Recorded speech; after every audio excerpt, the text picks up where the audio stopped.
Olá, estamos de volta para mais um encontro das Superaulas Enem 2011, uma iniciativa do Jornal Estadão com o Sistema Positivo de Ensino. Hoje vamos revisar Física com o professor Marcel, Matemática com o professor Kolbe, Língua Portuguesa com o professor Ieso. E para começar, vamos direto para uma aula de Biologia sobre a genética molecular. É com você, professor Otaviano.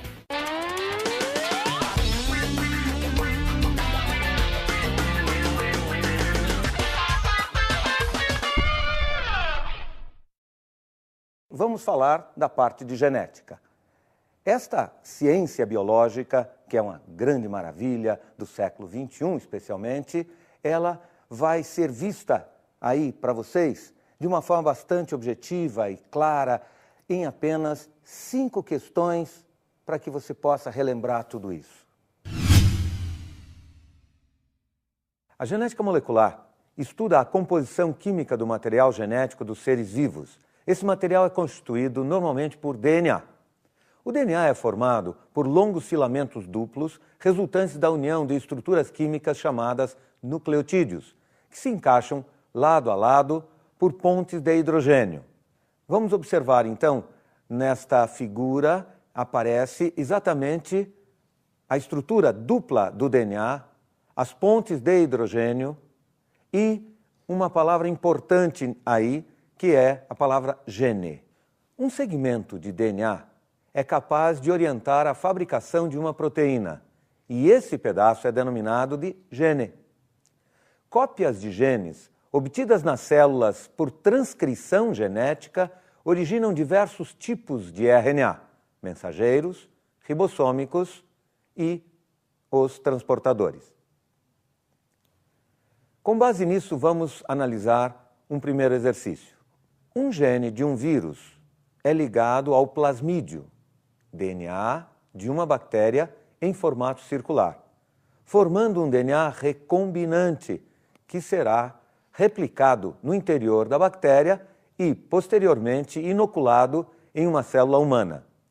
Esse gene viral irá utilizar o metabolismo celular para fabricar a proteína viral, que será reconhecida como um corpo estranho, contra o qual o organismo fabricará anticorpos.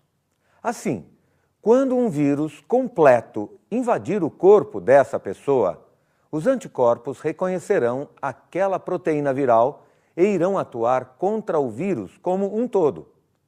Esse processo é utilizado para produzir inclusive vacinas. Essa tecnologia vem sendo aperfeiçoada cada vez mais para produzir respostas mais eficazes do organismo humano. Observe na figura do teste, este anel que aparece é o plasmídio bacteriano e nele já está inserido um gene do vírus. Sobre o DNA, é correto afirmar: A.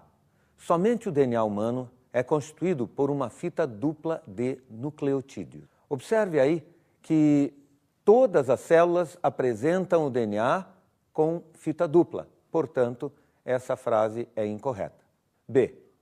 Somente alguns tipos de células possuem DNA. Novamente, esta frase é incorreta, pois nós sabemos que todas as células apresentam DNA. C. A replicação do DNA ocorre somente no interior dos vírus. Evidentemente não. O DNA é capaz de se autoduplicar ou se replicar em todas as células. D. Para que um gene possa funcionar e determinar uma característica genética, deve ser primeiramente copiado, isto é, transcrito, para originar um RNA mensageiro. Exatamente, sempre um gene, primeiro ele deve ser copiado, isto é, transcrito, formando um RNA mensageiro que é a cópia do gene. E a ação de um gene para determinar uma característica genética é denominada replicação. Esta também é uma frase incorreta, uma vez que a replicação é o mesmo que autoduplicação e nada tem a ver com o funcionamento de um gene. Portanto, realmente, a resposta do teste fica letra D. Muito bem. Eu gostaria ainda de complementar com relação à estrutura do DNA, que esta molécula é dupla em todas as células. Entretanto, existem os DNAs virais que normalmente se apresentam com apenas uma fita, raramente com duas. Normalmente, lembre-se, DNA viral é uma fita só. Um outro detalhe é que existem vírus que apresentam estrutura de RNA, apenas RNA, enquanto outros vírus têm apenas a estrutura do DNA. E existe uma exceção, que é vírus que apresenta tanto DNA quanto RNA. Mas a regra geral se aplica realmente às células. E aí, gente, não deixe de ter isso sempre em mente. Sempre a célula vai apresentar DNA como material genético principal. É aquele material que pode sofrer mutações, alterações, enquanto que, do outro lado, o RNA é sempre uma cópia desse DNA, ou, melhor ainda, de partes desse DNA. Como segundo tópico de hoje, vamos revisar a primeira lei de Mendel, ou lei da segregação dos caracteres.